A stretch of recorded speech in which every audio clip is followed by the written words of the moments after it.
It's a late Saturday evening, guys. Because you will start down with you. Hi, Thomas. Hi. Is maybe tonight a little reminder that it's still early days for everyone here and the squad? Yeah, you can say that. Yeah, I think that's probably fair to say. I think first half was good. I was happy with that in many ways. I felt we were on top, controlled it, created 2 or 3 very good chances, got into a lot of dangerous situations where we didn't create a chance but should have created more. And you're thinking, okay, then it's very good. Produce a lot of crosses. This we're on track. Football, you can't. It's not like you Wolves, please roll over. All that. It's the Premier League. It is extremely competitive. So you're going to second half thinking, okay, it's hopefully. I know it's not like just we score, but I think okay, it could be good. I think the big change second half was probably their goal that changed the momentum of the game, and then at halftime they changed to a 5-3-2. So I think that made it more difficult. Not that we didn't know that they could do it, but of course then.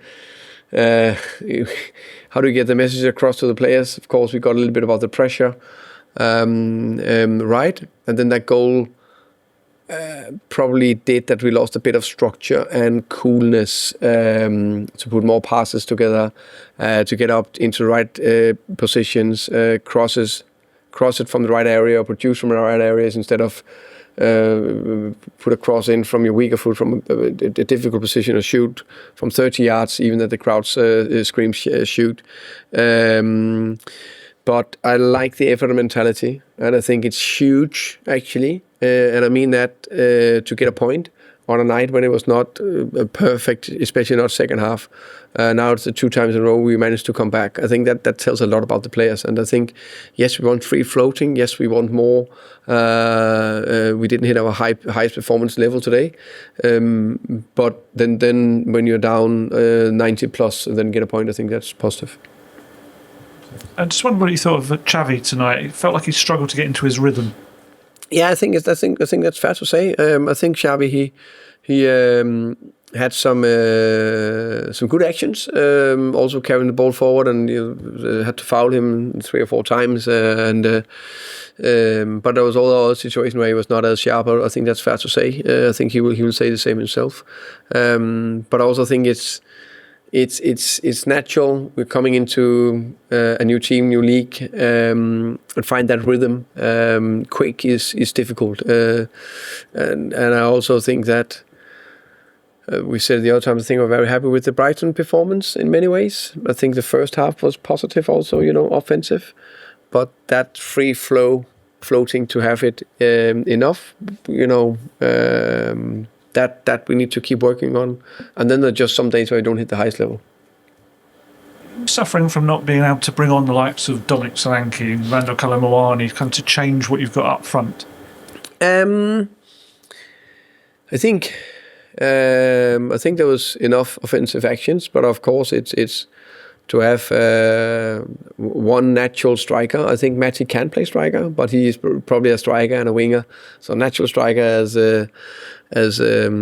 Richie and Dom and Kolo would have been nice to have that extra option, but I think we could still have won the game anyway. Thomas, it was a very nice finish, but did you have any issue with Palhinha celebrating in the corner, taking his shirt off when there were still sort of 2 or 3 minutes left? I mean, I saw Johnson, for example, saying, "Come on, get back, we need to go and win it."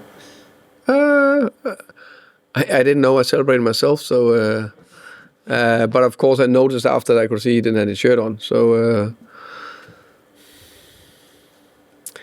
I know we wanted to go for the next one, but you can see the next 3 minutes we were a little bit still a little bit disjointed. Should we go for it? Where were the positions? So I think it's fair to say we struggle a little bit with creating that chance. So the 1-1 was probably a good point. Of course, you still lose. It feels like we disappointing we didn't win the game, but I think the positive is we kept us in the game and got a point. George. Hi, Thomas. I know it's early days and can't read too much into the table, but Liverpool lost today, Chelsea lost today. You could have gone 2 points within Liverpool. Did it feel a bit of a missed opportunity, especially at home to a team that hadn't won so far in the league this season? Yeah, I think if you look before the game, you would say that there was a good chance for us to win, but I think it's also, that's why I also said it before the game, we haven't beaten Wolves the last 5 times, another 6 times in a row. So, and you know, also a team that have lost the first 5, there's a time where they will get something. And also said before the game, they have played very, very even games. So it's never easy.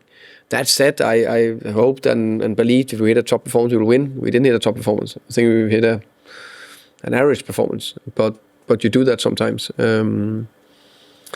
So yeah, we got a point on a day where not everything worked, and then we move forward.